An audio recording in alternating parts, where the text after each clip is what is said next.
آپ کو خوش آمدید کہتے ہیں. میں اسد اللہ خان ہوں. اسلام آباد ہائی کورٹ کے 6 ججز کی جانب سے لکھے گئے خط کے بعد اب آج ایک بڑی ڈیولپمنٹ ہوئی ہے، اور وہ ڈیولپمنٹ یہ ہے کہ سپریم کورٹ نے اس کا از خود نوٹس لیا ہے اور 7 رکنی بینچ تشکیل دے دیا ہے. اس پر بدھ کے روز سماعت ہونے جا رہی ہے صبح 11:30 بجے. 184(3) کے تحت یہ از خود نوٹس لیا گیا ہے اور اس میں 7 رکنی ایک بینچ بنایا گیا ہے. یہ ڈیولپمنٹ اس لحاظ سے بڑی امپورٹنٹ ہے کہ اس سے پہلے ایک فل کورٹ اجلاس ہوا تھا سپریم کورٹ کا، 2 دن تک وہ اجلاس ہوا اور اس میں فیصلہ یہ ہوا کہ اس پر کمیشن تشکیل دیا جائے. پرائم منسٹر کے ساتھ چیف جسٹس آف پاکستان کی ایک میٹنگ ہوئی اور اس میٹنگ کے بعد ایک کمیشن کا اعلان کیا گیا اور وہ کمیشن تشکیل بھی پا گیا. اس کے TORs بھی طے ہو گئے. جسٹس تصدق جیلانی پر مشتمل یہ کمیشن بنایا گیا. لیکن آج جسٹس تصدق جیلانی صاحب کی طرف سے ایک خط سامنے آیا ہے.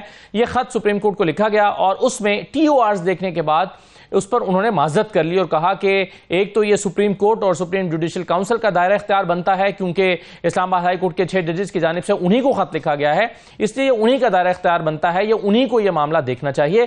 اور اس کے علاوہ انہوں نے TORs پر بھی اعتراض اٹھایا یا اپنی تحفظات کا اظہار کیا اور کہا کہ یہ TORs ایسے ہیں جس پر وہ نہیں سمجھتے کہ کمیشن کو اپنا کام کرنا چاہیے.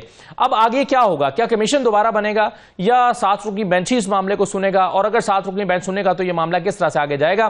پاکستان تحریک انصاف کا بڑا مطالبہ تھا کہ اس پر موجودہ جو عدالت ہے، سپریم کورٹ ہے، ان کا ایک بینچ بننا چاہیے. ایسا لگتا ہے کہ تحریک انصاف جس نے کمیشن کو یکسر مسترد کر دیا تھا اب اس پر اطمینان کا اظہار کر رہی ہوگی.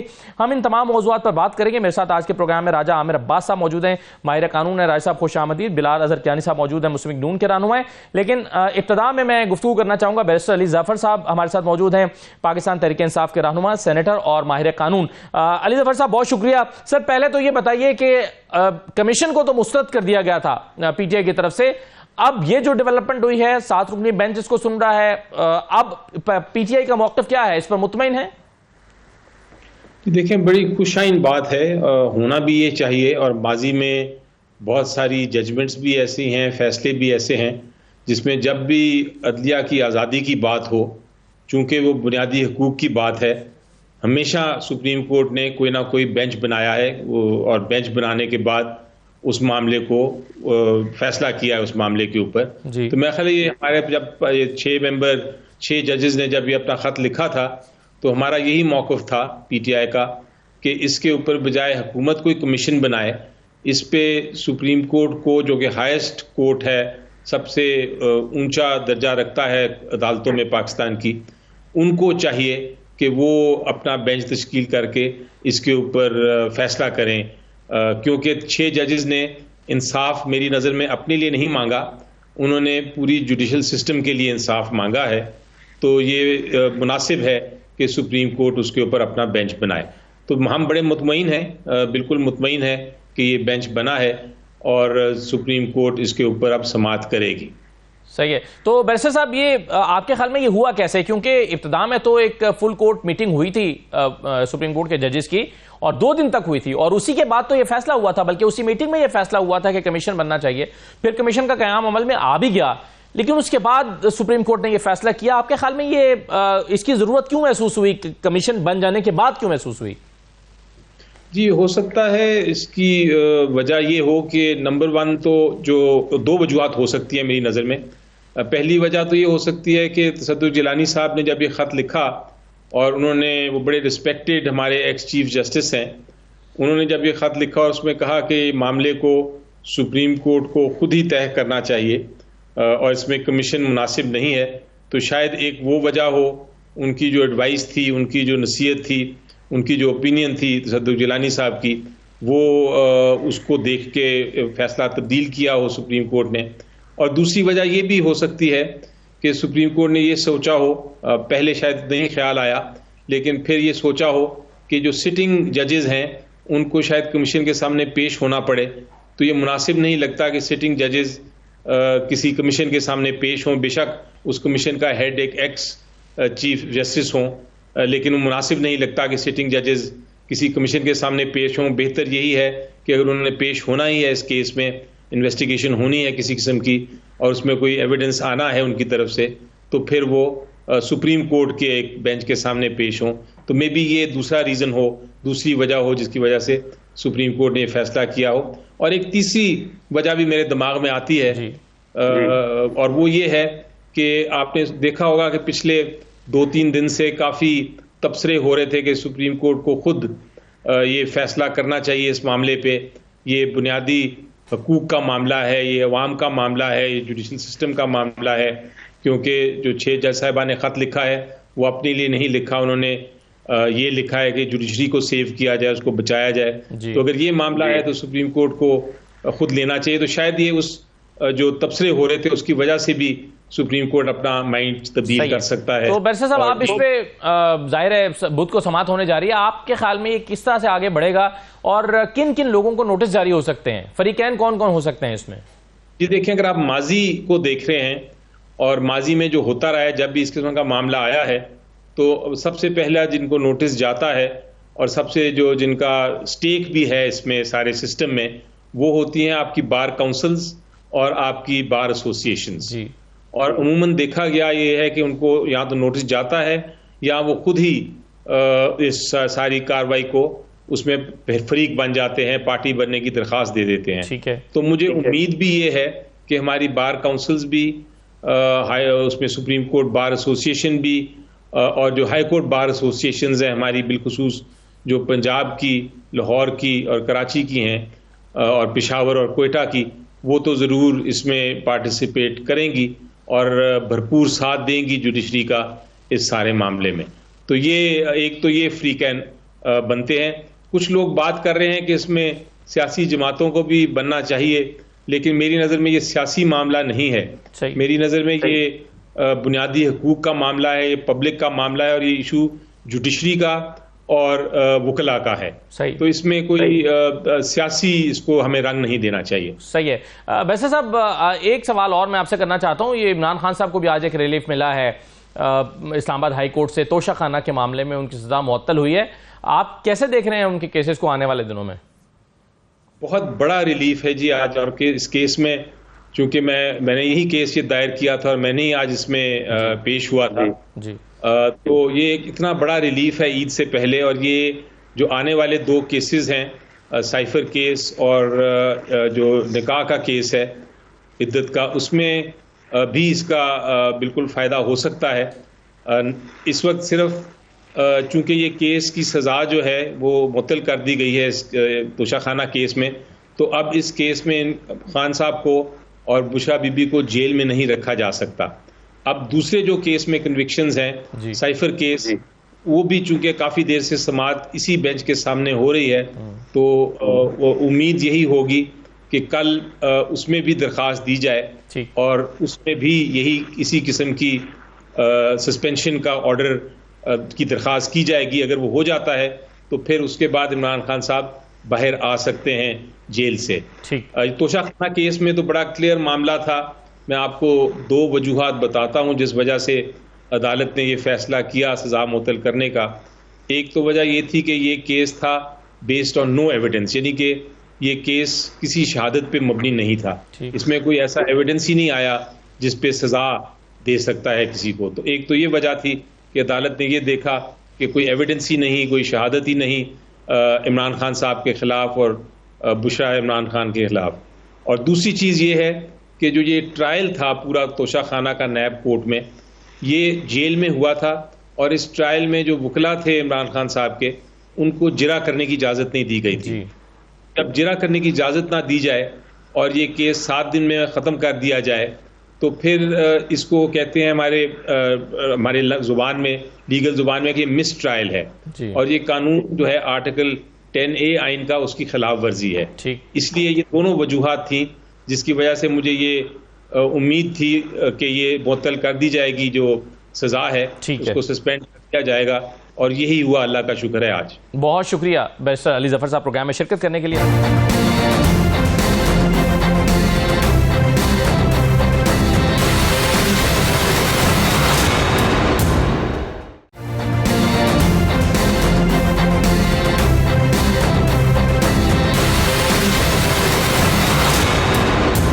راجہ عامر عباس صاحب, عام طور پر ایک کمیشن اگر بنتا ہے اور اس کمیشن سے اس کا سربراہ اگر معذرت کر لے کہ جی میں ذاتی وجوہات کی بنا پر یا کسی وجہ سے اس کی سربراہی نہیں کرنا چاہتا، تو متبادل ڈھونڈا جاتا ہے، آپ کے خیال میں کمیشن برقرار رہے گا اور اس کے جو سربراہ ہیں وہ تبدیل ہو جائیں گے؟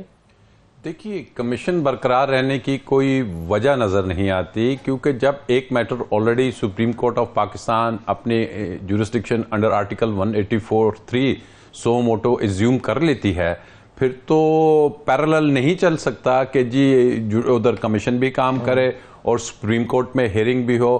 اور اس میں جو اسد صاحب وجہ ہے وہ بڑی ایک پیوٹل پوائنٹ ہے جس کو سمجھنے کی بات ہے. وجہ یہ ہے کہ اس پورے خط کو 6 ججز کا جو ہے اگر آپ پڑھیں تو یہ کہہ رہے ہیں کہ ایگزیکٹو جو ان سا ہے وہ انٹرفیئر کر رہا ہے جوڈیشری میں. جو ہمارے آئین کے 3 پلرز ہیں اس میں یہ 2 پلرز کا ایشو بنتا ہے. اس میں کوئی انڈیویجول کسی کو نہیں کہا، اور انہوں نے کہا ایسی سچویشن میں انہوں نے سپریم کورٹ کو کہا کہ جی جو ہماری سپریم جوڈیشل کاؤنسل ہے یا جو ہمارے کوڈ آف کنڈکٹ ہے اس میں کوئی سچویشن واضح نہیں ہے، کوئی پروسیجر نہیں دیا ہوا، تو گائیڈ لائنز سیکھ کی ہیں.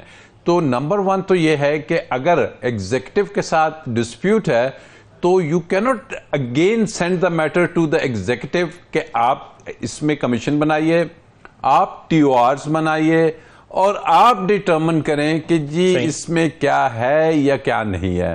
تو یہی وجہ ہے کہ جو ایکس چیف جسٹس تصدق جیلانی صاحب نے جو معذرت کی ہے اس میں یہ نہیں کہا گیا کہ جی میری کوئی ذاتی وجوہات کے بنا پر، ہاں نہیں ذاتی وجوہات بھی نہیں کی. وہی کہہ رہا ہوں نا، ذاتی وجوہات انہوں نے نہیں کہا، کیٹیگوریکلی انہوں نے یہ کہہ دیا آن دا فیس آف اٹ کہ جی یہ جو بنتی ہے، ایک تو یہ ایڈریس ہے سپریم جوڈیشل کاؤنسل کا.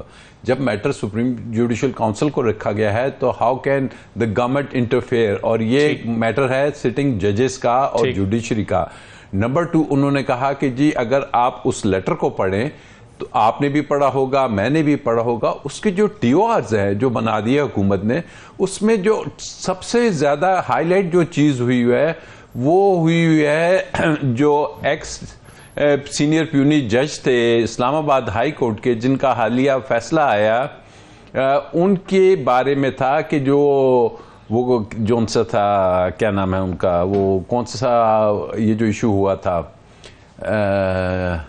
جس پہ یہ ابھی ججمنٹ آئی ہے، وہ آرمی کے جس میں وہ انوالو تھے، پیسے بھی دیے جا رہے تھے، فیض آباد کا جو ایشو ہوا تھا اس پہ جو آیا تھا، تو اس میں ساری چیز تو اس کو ڈسکس کیا گیا ہے. اور اس میں کیٹیگوریکلی انہوں نے کہہ دیا ہے کہ اس میں جو اصل ایشو تھا اس کے اوپر کوئی کچھ کہا نہیں گیا، اس کو چھوڑ دیا گیا ہے. ایک تو یہ تھی، غالباً تصدق جیلانی صاحب نے یا سپریم کورٹ نے بھی دیکھا ہوگا کہ جی ہماری ججمنٹ وہ والی تو امپلیمنٹ نہیں ہو رہی، صحیح ہو گیا، تو یہ جوڈیشل کمیشن کیا کرے گا. اور ایک بات اور اس میں جو لائرز نے اس میں ایجیٹیشن کی ہے اس میں تصدق جیلانی صاحب کے فرزند جو کہ ایک سینئر لائر ہیں وہ بھی شامل ہے.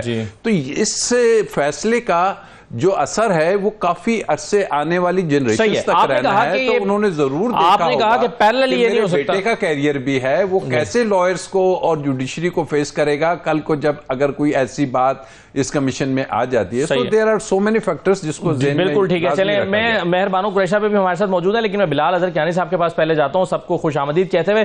بلال کیانی صاحب، یہ جو ٹی او آرز بنائے گئے ہیں، ان ٹی او آرز کو دیکھتے ہوئے تصدق جیلانی صاحب نے یہ کہا کہ وہ اس پر تحفظات کا اظہار کرتے ہیں اور وہ ان ٹی او آرز کے ساتھ آگے نہیں بڑھ سکتے. یعنی ان کی کمیشن چھوڑنے کی وجہ ذاتی نہیں ہے، نہ کوئی صحت ان کی وجہ ہے، نہ کچھ ذاتی مصروفیات ان کی وجہ ہے، وہ ٹی او آرز کو دیکھتے ہوئے. تو یہ کیا ان کی جو سٹیٹمنٹ ہے وہ یہ نہیں بتا رہی کہ یہ ٹی او آرز جو ہیں یہ بنائے ہی اس انداز میں گئے ہیں کہ جو ججز ہیں ان کے تحفظات شاید اس طرح سے تو دور نہ ہو سکیں؟ تو پھر وہ الزام تو ٹھیک ہوا کہ حکومت خود ایک فریق ہے، وہ کیسے کمیشن بنا سکتی ہے؟ بسم اللہ الرحمن الرحیم. اسد صاحب بہت شکریہ جی اپنے شو میں دعوت دینے کا. میں بیرسٹر علی ظفر صاحب کی بات بھی سن رہا تھا، راجہ صاحب کی بھی بات سن رہا تھا. دیکھیے ذرا ایک چیز میرے خیال سے آپ کے سوال کا جواب بھی اسی نہیں ہے، مگر یہ جو سیکوینس آف ایونٹس ہے نا جی، اس میں حکومت کے کردار کو ذرا فیکچولی سمجھنا بہت ضروری ہے. یہ بڑا آسان ہے اس طرح سوال کر دینا کہ حکومت نے یہ کیا، حکومت اس طرح چاہ رہی ہے. ہوا کیا ہے؟ 6 ججز نے اسلام آباد ہائی کورٹ کے ایک خط لکھا سپریم جوڈیشل کاؤنسل کو، جس کے نتیجے میں سپریم کورٹ نے ایک فل کورٹ کی میٹنگ بلائی. اس فل کورٹ کی میٹنگ کے بعد ایک اعلامیہ جاری ہوا، اور اس اعلامیہ کے نتیجے میں اور اس فل کورٹ کی میٹنگ کے فیصلے کے نتیجے میں یہ طے کیا گیا کہ پرائم منسٹر صاحب اور ایگزیکٹو کے ساتھ ایک ملاقات ہونی چاہیے. یہ ملاقات بھی چیف جسٹس کی آئی تھنک سینئر پریونی جج تھے اور رجسٹرار سپریم کورٹ کے تھے، اور ان کی پرائم منسٹر کی اور لا منسٹر اور اے جی اٹارنی جنرل کے ساتھ جو ملاقات ہوئی وہ بھی سپریم کورٹ کی اس فل کورٹ کی میٹنگ کے مطابق سپریم کورٹ کی خواہش پر ہی ہوئی. اور اسی میٹنگ کے اندر پروپوزل بھی سپریم کورٹ کی طرف سے ہی آیا کہ ایک انکوائری کمیشن بننا چاہیے. صحیح ہے. مہربانو صاحب، یہ پاکستان تحریک انصاف کا بڑا مطالبہ تھا کہ یہ کمیشن حکومت کو نہیں بنانا چاہیے. اب یہ معاملہ تو ختم ہوا، سپریم کورٹ کے پاس چلا گیا. اب جو بھی اس کی فائنڈنگز ہوتی ہیں، کیونکہ آپ یہ سمجھتے ہیں کہ آپ اس کے ایک فریق ہیں اور آپ متاثرہ فریق ہیں، تو ویسے تو خیر یہ لیٹر ججز کی طرف سے لکھا گیا تھا، لیکن اب جو بھی اس کی فائنڈنگز آتی ہیں، جو بھی نتیجہ آتا ہے، تحریک انصاف اس کو قبول کرے گی، کیونکہ اب یہ ان کی منشا کے مطابق ہو گیا جو کچھ ہوا. بسم اللہ الرحمن الرحیم. اسد اللہ صاحب، سب سے پہلے تو السلام علیکم. اور دوسرا، میں مسکرا اس لیے رہی ہوں کیونکہ جو بھی ہوتا ہے نا، آپ ہمیشہ میرے سے پوچھتے ہیں کہ کیا ہمیں تسلیم ہوگا، کیا ہم تسلیم کریں گے، کیا اب ہم خوش ہیں. دیکھیے، ہم نے، جو میں آپ کو پہلے بھی بارہا دفعہ کہہ چکی ہوں، ہم نے آج تک کون سی عدالت کا کون سا فیصلہ تسلیم نہیں کیا. ہم نے تو ہمیشہ عدالتی فیصلوں کے آگے سر جھکایا ہے. ہم تو ان میں سے نہیں ہیں جو سپریم کورٹ پہ دھاوا بولے ڈنڈے لے کے، یا سپریم کورٹ کے باہر ہزاروں بندے لے کے سپریم کورٹ پہ چڑھائی کی اور دھمکیاں دی. ہم تو ان میں سے نہیں ہیں. جو میرے بھائی کیانی صاحب ایک گروہ کی بات کر رہے تھے جو سوشل میڈیا پہ کوئی کیمپین چلاتی ہے، تو میں ان کو یہ بتانا چاہتی ہوں کہ کسی گروہ یا کسی جماعت کی طرف سے سوشل میڈیا پہ کوئی منظم کیمپین نہیں چلی. اس وقت آپ دیکھیے سوشل میڈیا پہ کسی ایک ہیش ٹیگ کے نیچے کوئی کیمپین نہیں چل رہی، مگر بہت سے لوگ اپنے خدشات لیے بیٹھے ہیں اور وہ ان کا اظہار کر رہے ہیں، کیونکہ ہر محب وطن پاکستانی فکر مند ہے اس وقت پاکستان کے لیے. کیونکہ جس معاشرے میں، جس ملک میں عدالتیں ہی آزاد نہ ہوں، جہاں پر 6 ہائی کورٹ کے ججز، اتنی بڑی عدالت ہے، اتنے معتبر ججز ہیں، اتنے پڑھے لکھے اور اتنے بڑے نام رکھنے والے لوگ ہیں، جو ایک خط میں آ کے یہ کہتے ہیں کہ ہمیں تک زد و کوب کیا جا رہا ہے، ہمیں دھمکیاں دی جا رہی ہیں، ہمارے رشتہ داروں کو اغوا کیا گیا، انہیں الیکٹریکیوٹ کیا گیا، ان پہ تشدد کیا گیا، ہمارے گھروں میں سے جو کہ جوڈیشل جو کمپلیکس ہے اس کے اندر ہے، ریزیڈنسی کے اندر، وہاں پہ سے کیمرے نکلے ہیں. تو یہ بہت بڑے الزامات ہیں. اس پہ لوگوں کو کیوں نہیں تشویش ہوگی؟ کیا پاکستانی اس ملک کا حصہ نہیں ہے؟ کیا ان کی رائے نہیں ہے؟ مسلم لیگ کا تو یہ ماننا نہیں ہے نا، کیونکہ یہ انہی لوگوں کی رائے کو دھتکار کے مینڈیٹ چوری کر کے آئے ہیں. تو مجھے تو معلوم ہے کہ انہیں زیادہ عزت نہیں ہے لوگوں کی رائے کی، مگر لوگ ایک رائے رکھتے ہیں، لوگ اپنے ملک سے محبت کرتے ہیں اور انہیں اپنے ملک کے لیے تشویش ہے. اور یہ اسی تشویش کے نتیجے میں اس وقت سوشل میڈیا پہ بہت گفتگو ہو رہی ہے، اور لوگ آج آپ نے دیکھا ہوگا کہ لوگوں میں ایک تھوڑا سا ایک سکون کی لہر آئی ہے. لوگ سوچ رہے ہیں کہ جی اچھا ہوا کہ سپریم کورٹ نے ہماری بات سن لی، یا انہوں نے بھی یہ بہتر سمجھا. اور تصدق حسین جیلانی صاحب کو سب لوگ سلام پیش کر رہے ہیں کہ انہوں نے ایک اصولی موقف اپنایا. آج سلام پیش کر رہے ہیں نا، اگر وہ کمیشن کی کاروائی شروع کر دیتے تو شاید پھر سلام نہ کچھ اور. دیکھیے میرے سے کل بھی پوچھا گیا تھا، اسد اللہ خان صاحب، کل بھی پوچھا گیا تھا کہ آپ کو ان کی پرسنالٹی سے کوئی ایشو ہے؟ بالکل بھی نہیں. وہ ایک بہت معتبر جج رہے ہیں، ایز این ایکسلنٹ ریپیوٹیشن، اور ہمیں ان کی شخصیت سے کبھی اختلاف نہیں تھا. ہمیں اختلاف صرف اور صرف ایک بنیادی نقطے پہ تھا، اور وہ بنیادی نقطہ یہ ہے کہ ایک ایگزیکٹو جس نے فائدہ اٹھایا ان سب فیصلوں کا جو دباؤ کے نیچے ہوئے، جو آج حکومت میں آئی ہی اس لیے ہے کیونکہ جوڈیشری دباؤ میں ہے، کیونکہ فیصلے خواہشات پہ مبنی ہے، کیونکہ ایک جماعت کا جو سمبل بھی چھینا گیا، جس طرح ایک جماعت کے خلاف اس وقت کورٹ کیسز چلائے جا رہے ہیں، وہ سب خواہشات پہ مبنی ہے. تو وہ ایگزیکٹو جس نے اس کا سب سے بڑا فائدہ اٹھایا، جو آج لوگوں کے مینڈیٹ کو چوری کر کے 17 سیٹوں کے اوپر حکومت بنائے بیٹھی ہے فارم 47 کے اوپر، وہ کس طرح TOR سیٹ کر سکتے ہیں. وہ کس طرح کمیشن چلیں اب یہ تو معاملہ ہمارا نقطہ اب یہ تو ریلیونٹ ہو گیا. بالکل صحیح ہے, یہ آپ کا مطالبہ رہا, لیکن آج ریلیونٹ ہو گیا کیونکہ اب یہ سماعت ہونے لگی. اب سوال یہ پیدا ہوتا ہے کہ کیا آپ اس کیس میں فریق بننا چاہیں گے, اور پھر یہ کہ کچھ بنیادی سوالات اس دن اٹھے تھے. میں راجہ صاحب کے سامنے وہ سوال رکھتا ہوں کہ کیا خط لکھنا مس کانڈکٹ تو نہیں ہے, یا supreme judicial council right forum ہے یا نہیں. یہ سوال کیا آپ دم توڑ گئے ہیں یا ابھی بھی یہ سوال باقی ہیں اور کہ اس کیس کی سماعت میں اٹھیں گے؟ تو اس پر ہم بات کرتے ہیں, چھوٹا سا بریک لے کر واپس آتے ہیں.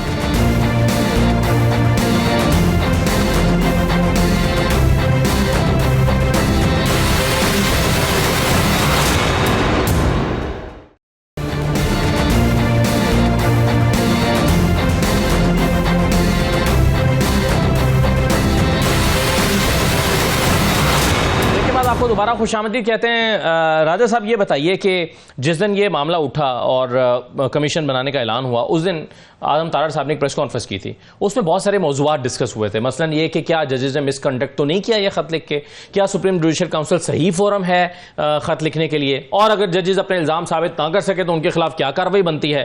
یہ سوالات اب بھی ریلیونٹ ہیں یا ریلیونٹ ہو گئے ہیں جب سپریم کورٹ میں معاملہ چلا گیا؟ دیکھیے, اعظم تارڑ صاحب ایک وکیل تو ہیں, یہ بات تو ہے, بڑے سینئر لائر ہیں, لیکن اس کے ساتھ ساتھ وہ ایک پولیٹیکل پارٹی کو بھی ریپرزینٹ کرتے ہیں اور انہوں نے پولیٹیکل آپٹکس بھی کرنے ہوتے ہیں. تو یہ جو باتیں انہوں نے کی ہیں, یہ اس کا پولیٹیکل آپٹکس کی حد تک تو میں سمجھتا ہوں اگر وہ ان کو سمجھتے کوئی ایسی بات, تو پھر میرے خیال TORs بنانے میں سب سے زیادہ رول تو انہی کا ہوگا, تو انہوں نے ایسی باتیں اس میں کر دینی تھی. تو یہ پولیٹیکل آپٹکس کی حد تک بات ہے کہ جی وہ آگ کے بعد میڈیا سے کیا کہتے ہیں. اینی ہاؤ وہ چیزیں تو اب پیچھے رہ گئی. اب تو 7 معزز ججز صاحب کے سامنے یہ تمام میٹر چلا جائے گا, اور میٹر جب جائے گا تو اس میں 2-3 بڑی اہم چیزیں ہیں. کہ ایک تو میں نے جیسے کہا کہ شوکت صدیقی صاحب کی جو ججمنٹ ہے اور اس کی امپلیمنٹیشن کا ایشو ہے, کیونکہ آپ نے دیکھنا ہے کہ پٹیشن, اس کو ایز اے پٹیشن ٹریٹ کیا جائے گا. اس میں جو جسٹ ہے اس کی 2 ہی باتوں پہ ہے, اور ایک یہ دیکھا جائے گا کہ جی اس وقت کیا ہو رہا تھا, کیا یہ پولیٹیکل انفلوئنس تھا, اس وقت بھی ایک پولیٹیکل گورنمنٹ تھی, پولیٹیکلی کیسز تھے, اور اب بھی آپ اس میں اگر پڑھیں گے لفظ یہ تھا کہ ایسے کیسز ہیں کہ جس کا جو آؤٹ کم ہے وہ پولیٹیسائز کیا جا سکتا ہے, یہ پولیٹیکل آؤٹ کم ہوگا. تو اب بھی کیا یہ بھی دیکھا جائے گا کہ کون سے وہ کیسز تھے کہ جن میں یہ تمام چیزیں ہوئیں, یا جن میں پریشرائز کیا جا رہا تھا, یا جن میں اس قسم کی بات ہو رہی تھی. تو یہ اگر چیپٹر ہے, کیونکہ ڈیٹیلز تو آئیں گی, اب ڈیٹیلز آئیں گی, اور یہ سوال اب سپریم کورٹ میں بھی اٹھیں گے یا نہیں اٹھیں گے؟ بالکل اٹھیں گے. دیکھیے نا, سپریم کورٹ تو پوچھ لے گی obviously. اگر آپ کہتے ہو کہ ججز کا مس کنڈکٹ جو ہے وہ اس کا ذکر ہوگا, نہیں مس کنڈکٹ تو ان میں ذاتی طور پہ سمجھتا ہوں کسی طریقے سے نہیں بنتا. ججز نے دیکھا کہ شوکت صدیقی صاحب نے تو بار میں خطاب کیا, بٹ دے ہیو ایگزونریٹڈ ہم, ان کو ان کی برطرفی کو ختم کر دیا گیا. ٹھیک ہے, تو یہ تو انہوں نے اپنی ہی باڈی, سپیریئر باڈی کو ایک خط لکھا ہے, اور اس میں بڑی ویلڈ ریزننگ دی ہے, کیونکہ کہا ہے کہ جو ہمارا کوڈ آف کنڈکٹ ہے اس میں ڈیفائن نہیں ہے ایسی سچویشن کو کیا ہم نے خود ٹیکل کرنا ہے یا ادارے کے طور پہ اس کو ٹیکل کیا جائے گا. تو اس میں مس کنڈکٹ کا تو میں نہیں سمجھتا کوئی کوسچن بھی ارائز ہوگا. ایبسولوٹلی یہ تو اس کے ایمبیڈ سے ہی باہر ہے. اگر اجازت دیں تو میں 1-2 سوال ریحان ہاشمی صاحب ہمارے ساتھ موجود ہیں, MQM کے رہنما, ان کے سامنے رکھنا چاہتا ہوں. کل سینٹ الیکشنز ہونے جا رہے ہیں. ریحان ہاشمی صاحب بہت شکریہ. پنجاب اور بلوچستان میں تو ہم نے دیکھا کہ بلا مقابلہ سینیٹرز منتخب ہو چکے ہیں. خیبر پختونخوا میں ابھی تک صورتحال واضح نہیں ہے, لیکن سندھ میں جو سچویشن ہے بڑا حیران کن طور پر MQM نے فیصلہ کیا کہ وہ فیصل وارڈا صاحب کو سپورٹ کریں گے, جبکہ وہ اپنا سینٹر بھی کھڑا کر سکتے تھے. ایسا فیصلہ MQM کی جانب سے کیوں کیا گیا؟ بسم اللہ الرحمن الرحیم. دیکھیں, MQM ماضی میں بھی آپ نے دیکھا ہوگا کہ مفاہمت پر یقین رکھتے ہوئے وہ ایسے اسٹیپس کہ جس کی وجہ سے کہیں پر جوڑ پیدا ہو, افہام و تفہیم یا مفاہمتی عمل سامنے آ رہا ہو, تو ہم کوشش کرتے ہیں کہ آؤٹ آف دی باکس نکل کے بھی چیزوں کو فیسیلیٹیٹ کریں. اچھا, اسی حوالے سے سندھ میں خاص طور پہ جب جو آزاد جو کینڈیڈیٹس ہیں انہوں نے بائیکاٹ کا اعلان کیا, تو اس کے بعد بلا مقابلہ ممکنہ طور پر سینیٹر جو ہے نا منتخب ہونے کے چانسز نظر آ رہے ہیں. MQM نے اپنا تو جو نامینیٹ کیا ہے, جو ہمارے عامر چشتی بھائی ہیں ان کا تو ہے ہی ساتھ میں, لیکن MQM کے پاس ایک ایڈوانٹیج تھا کہ ہمارے پاس سرپلس کچھ نمبرز تھے, یا تو ہم لابنگ کرتے یا ہم نے یہ کیا کہ فیصل واڈا جو کہ ہماری نظر میں بھی بیسٹ چوائس تھا اور ماضی میں بھی ان کا ایک نہ کہیں کردار رہا ہے اور حالیہ دنوں میں بھی ایک اہم کردار رہتا ہے مفاہمت کے حوالے سے, مشاورت کے حوالے سے یا میڈیشن کے حوالے سے, تو it will be a better choice for MKM to support. تو فیصل واڈا صاحب نے خود آ کر حمایت مانگی تھی MKM سے کہ جی مجھے ووٹ کیجئے؟ یہ میسیجز وغیرہ آپس میں انٹریکشن تو رہا, ایسا نہیں ہے کہ کسی یک طرفہ ہو, لیکن یہ ریسیپروکل تھا ایک ہمارا معاملہ. صحیح ہے. تو فیصل واڈا صاحب پر نظر انتخاب بیٹھیں کی بنیادی وجہ کیا ہے سر؟ ان کی شخصیت میں کون سی ایسی چیزیں آپ کو پسند آئیں گی MKM نے فیصلہ کیا کہ فیصل واڈا کو ووٹ کیا جائے؟ دیکھیں, پسند نہ آنے اور نہ آنے والی تو 4-6 اور چیزیں ہیں جس کو آپ بھی جانتے ہیں, میں بھی جانتا ہوں, اور اس کے علاوہ پرو ایکٹیو رول ہے, سیاسی بصیرت کا معاملہ ہے, وہ ان کی چڑیا ہو یا کیا ہو, لیکن بہرحال ایک انفلوئنس تو ہے نا, ایک میڈیشن کا کردار ہے, ایک مفاہمت ہے, ایک میڈیشن کا رول ہے اور ایک کلیدی کردار تو ہے, اور یہ کردار جب تک ہے اس وقت تک MKM اور دیگر کردار بھی رہے ہیں ماضی میں جن کو آؤٹ آف دی باکس مختلف پولیٹیکل پارٹیز نے آپٹ کیا ہے. ٹھیک ہے, لیکن ریحان صاحب میں حیران اس بات پہ ہوں کہ ان کا تعلق کسی سیاسی جماعت سے بھی نہیں ہے, اور مفاہمت کا کردار تو کیا, وہ تو ساری سیاسی جماعتوں پر کھلے عام تنقید کر رہے ہیں, حکومت بننے سے پہلے بھی کر رہے تھے, بننے کے بعد بھی کر رہے ہیں, مینڈیٹ پہ بھی سوالات اٹھا رہے ہیں مختلف سیاسی جماعتوں کے. تو مفاہمت کا کردار ان کا, آپ نے 2-3 مرتبہ یہ بات کی, تو میں سوچنے کی کوشش کر رہا ہوں کہ کہاں رہا ہے مفاہمت کا کردار؟ دیکھیں, مفاہمت ان ٹرمز کے وہ تمام امور جس کو عام جماعتیں واہ واہ کرتی ہوئی نظر آتی ہیں تو وہ انڈیکیٹ کرتے ہوئے, پوائنٹ آؤٹ کرتا ہوا نظر آتا ہے شخص. آپ انہیں دعوت ہی دے دیتے کہ MKM میں شمولیت اختیار کر لیں, یہ اتنا ہی کر لیتے پھر تھوڑا. دیکھیں, رؤوف صدیقی صاحب کی طرف سے تو کھلا ایک پریس کانفرنس ہوئی تھی, انہوں نے دعوت بھی دی ہے, اب وہ ان کا ثوابدیدی اختیار ہے کہ وہ پارٹی کو آپٹ کریں نہ کریں, لیکن ہماری طرف سے تو انہوں نے پارٹی میں شمولیت نہیں کی, مگر آپ نے انہیں اپنی پارٹی میں شامل کر لیا, یعنی آپ کی طرف سے کھلے عام دعوت ہے. ہم نے سپورٹ کیا ان کو. دیکھیں, اگر ہم نے سپورٹ کی, جس طرح وزیر اعظم کو ہم نے ووٹ دیا تو وزیر اعظم MKM کا تو نہیں ہو گیا نا, جس طرح ہم نے صدر مملکت کو ووٹ دیا, صدر مملکت تو MKM کا نہیں ہو گیا, لیکن کہیں نہ کہیں آپ کو کسی نہ کسی کو سپورٹ کرنا ہوتا ہے. وفاق میں ہم نے وفاقی حکومت کو سپورٹ کیا, تو ایک کچھ نہ کچھ ایک جو ریسیپروکل جو کنسنسس ہوتے ہیں, مفاہمت ہوتی ہے, کہیں نہ کہیں تو وہ بھی تو ایگزسٹ کرتی ہے نا. رائٹ, ٹھیک ہے, بالکل ٹھیک ہے. ریحان صاحب بہت شکریہ پروگرام میں شرکت کرنے کے لیے. میں مہر بانو قریشی صاحبہ, ابھی آپ گفتگو کر رہی تھیں, کچھ دیر پہلے آپ کہہ رہی تھی کہ ہم نے عدالتوں کے فیصلے ہمیشہ قبول کیے ہیں اور عدالت کا جو بھی فیصلہ ہوتا ہے وہ ہم قبول کر لیتے ہیں اور ہم نے کبھی اس پر کوئی بات نہیں کی. لیکن اسد قیصر صاحب کچھ اور کہہ رہے ہیں. اسد قیصر صاحب کہہ رہے ہیں اگر عدالتوں سے فیصلے ہماری مرضی کے مطابق نہ آئے تو پھر ہم نکلیں گے. اس کا کیا مطلب ہے؟ میں سنواتا ہوں آپ کو اسد قیصر صاحب نے کیا کہا ہے.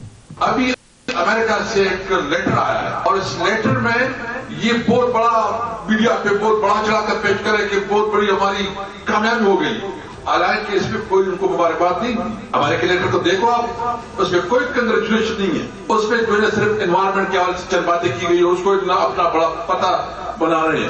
حکومت نام کی کوئی چیز نہیں ہے, اس طرح کی حکومت کبھی نہیں چلے گی. میں آپ کی توجہ سے کو کہنا چاہتا ہوں کہ یاد رکھیں, ہم اس ملک کے لیے ابھی تک دیکھ رہے ہیں, ہم اپنی تمام آپشن ایکساسٹ کر رہے ہیں, ہم عدالتوں میں جا رہے ہیں, اگرچہ عدالتوں میں بھی ہمارا اعتماد اٹھتا جا رہا ہے, لیکن اس کے باوجود اگر یہ رویہ رکھا گیا اور ہمیں عدالتوں میں انصاف نہیں ملتا تو پھر ہم انشاءاللہ نکلیں گے. اگر عدالتوں میں بھی انصاف نہیں ملتا تو پھر ہم نکلیں گے, اسد قیصر صاحب یہ کہہ رہے ہیں. تو مہر بانو صاحبہ, عدالتیں تو فیصلہ کریں گی, اب آپ اس کی انٹرپریٹیشن کریں گے کہ نہیں یہ ہمیں انصاف نہیں ہمارے ساتھ ہوا, اور پھر آپ نکلیں گے, تو عدالتوں کا فیصلہ پھر ماننا کیا ہوا؟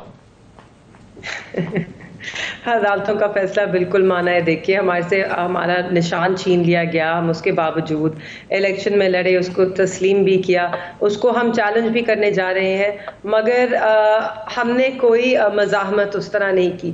اسد قیصر صاحب یہ ایک سیاسی بیان دے رہے ہیں, ایک ورکرز کے ساتھ ان کو بیٹھ کے ان سے گفتگو کر رہے ہیں. اٹس ناٹ پالیسی اسٹیٹمنٹ انہوں نے نہیں دیا, مگر جہاں تک ان کا مطلب ہے کہ اگر عدالتیں اسی طرح ناانصافی کرتی رہیں گی تو جی ہم سڑکوں پہ ضرور آئیں گے اور ہم اپنا حق مانگیں گے اور انصاف مانگیں گے, اور عدالتوں سے ہی مانگیں گے.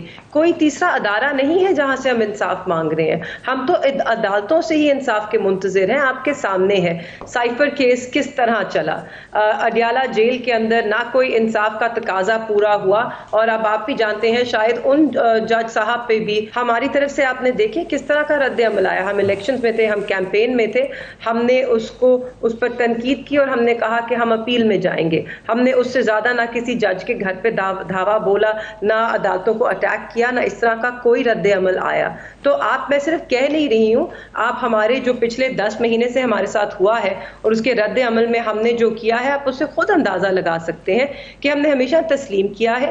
جہاں پہ ہم سڑکوں کی آنے کی بات کرتے ہیں، ہم سڑکوں پہ صرف اس لیے آئیں گے یہ بتانے کے لیے کہ دیکھیں ہم یہاں انصاف کے منتظر ہیں، اور ہم یہاں دو لوگ نہیں ہیں.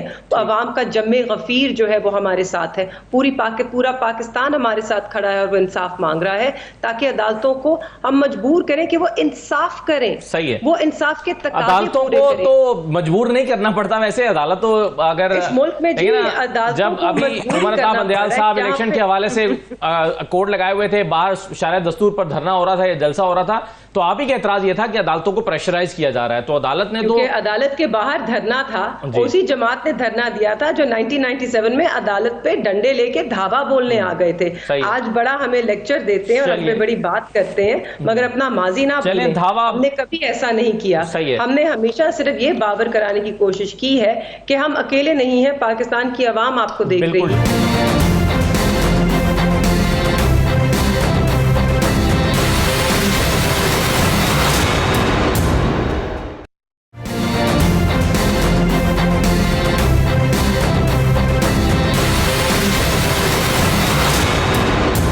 بلال کیانی صاحب، اب معاملہ یہ ہے کہ ابھی ایک کمیشن تو چلیں اب خود ہی تحلیل ہو گیا ایک طرح سے، یا پتہ نہیں آپ دوبارہ بنائیں گے یا نہیں بنائیں گے، لیکن کچھ ایک کمیشن آج بند بھی ہوا ہے.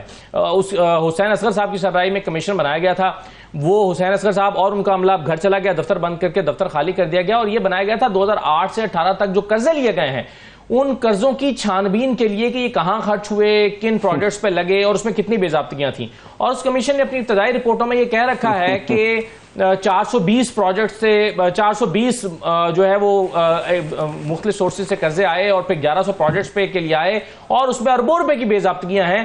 اب اس کمیشن کو اپنا کام مکمل کیے بغیر گھر بھیج دیا گیا ہے. تو کمیشن تو پاکستان میں ایک بڑی ایک بٹر سی تاریخ رکھتے ہیں. اسد صاحب، سب سے پہلے تو جی آپ کا شکریہ کہ آپ نے مجھے کوئی 40 منٹ سے شو پہ بیٹھے میں تو دوسری دفعہ موقع دیا. دیکھیے، گزارش یہ ہے کہ جو مہربانو صاحبہ باتیں کری تھی نا، آج مجھے یہ دیکھ کے ہنسی آتی ہے. پی ٹی آئی جس طرح جمہوریت اور انصاف کا علم اٹھا کے پھر رہی ہے نا جی، اور اس کے بعد اب آج جسٹس شوکت عزیز صدیقی کے فیصلے کا حوالہ دے کے یہ بنیاد بنا ہوا ہے یہ خط، اس جسٹس شوکت عزیز صدیقی کے کیس کے وقت پی ٹی آئی نے کیا کیا، اور اس ٹائم پہ بلکہ شوکت عزیز صدیقی صاحب نے خود تو ایک اپنے سرکلز میں بھی ایک بوائیکاٹ کا ذکر کیا. تو دیکھیے، اس لیے یہ میرا خیال ہے کہ یہ اب کڑوا یعنی میٹھا میٹھا ہپ ہپ کڑوا کڑوا تھوتو والی بات ہے. اور آپ نے جو اسد کیسر صاحب والی بات کی، حقیقت یہی ہے. آپ کو یاد ہوگا کہ جب 9 مئی ہوا تھا تو 9 مئی کے بعد بھی خان صاحب کا ایک بیان آیا تھا کہ جناب اگر یہ ہمارے جس طرح ہم چاہ رہے ہیں اس طرح چیزیں نہ ہوئیں تو اسی طرح ہم پھر سے آئیں گے. انہوں نے تو 2 ہفتے تک تنقید نہیں کی تھی 9 مئی کے اوپر. تو یہ ایک منظم طریقے سے انہوں نے حملے کیے تھے. دیکھیے، جہاں تک دوسری بات ہے، اب ہم آج آپ ہماری حکومت کو دیکھ لیں برعکس. جس دن سپریم کورٹ نے خواہش کا اظہار کیا، پرائم منسٹر نے میٹنگ کی، سپریم کورٹ کے پروپوزل کے اوپر جیسی انکوائری کمیشن کا کہا گیا، انکوائری کمیشن بنایا. ایک ایسا نام جو کہ اس میٹنگ میں بھی ڈسکس ہوا اور جس کا بارز نے بھی خیر مقدم کیا. ہم دیکھیے، ہماری جماعت بالکل فریڈم آف جوڈیشری پہ، عدلیہ کے انصاف میں بلیو کرتی ہے. اس لیے ہم نے یہ اقدامات اٹھائے. ہم نے کوئی عجلت، کوئی اس کو مٹی ڈالنے کی، کوئی ہم نے ڈیلے کے مظاہرہ نہیں کیا. آج سپریم کورٹ نے خود اگر ایک فیصلہ کیا ہے کہ انہیں سو موٹو لینا ہے انسٹیڈ، یا کمیشن کے اوپر نظر ثانی کرنی ہے، تو وہ بھی وہی کر رہے ہیں. حکومت نے اپنا کردار پورا ادا کیا. دیکھیے، جہاں تک آپ نے بات کی کمیشن کی، تو دیکھیے بات یہ ہے جو مگر سر حکومت کا کردار اس میں بنتا تھا کیا؟ یہ بھی تو ہو سکتا تھا کہ حکومت خود کہہ دیتی کہ سر، یہ بھی ہو سکتا تھا نا حکومت کہہ دیتی کہ جی کو لکھا گیا خط ہے وہ اس معاملے کو خود ٹیک اپ کریں. نہیں دیکھیں اسد صاحب، پھر آپ پتہ کیا کہتے ہیں؟ آپ کہتے ہیں کہ حکومت پھر بھاگ رہی ہے. اگر کورٹ یہ چاہ رہی ہے تو آپ یہ کیوں نہیں کرتے؟ پھر آپ کہتے ہیں آپ لوگ چاہتے نہیں ہیں یہ کام ہو. دیکھیے، سپریم کورٹ نے، جوڈیشری نے ایک پروپوزل دیا. ہم نے کہا جی جس طرح آپ چاہ رہے ہیں، اگر آپ یہ سمجھتے ہیں یہ طریقہ کار ہے تو ہم نے اس طریقے سے کام کیا. اگر آپ نے انکوائری کمیشن بنانے کی ان کے ہی فل کورٹ کی نہیں، مگر جوڈیشری نے یہ تو نہیں کہا تھا نا کہ اعظم طارق صاحب، سر پہلے ہی دن بلال کیانی صاحب بیٹھے اور مس کنڈکٹ کی بات کریں اور کہیں کہ اگر ججوں کو الزام ثابت کرنا پڑے گا, اگر نہیں کریں گے تو پھر کمیشن ہی بتائے گا کہ کیا ان کے ساتھ کیا کرنا ہے. نہیں, اس بات کا اس سے کیا تعلق ہے؟ آپ بتائیں اس کیا کمیشن کے ساتھ یا سپریم کورٹ کی خواہش کے اوپر یہ کام ہونے سے, یا تو آپ کہیں کہ نہیں حکومت نے اپنی طرف سے کیا تھا. دیکھیے ایسا نہیں ہوا.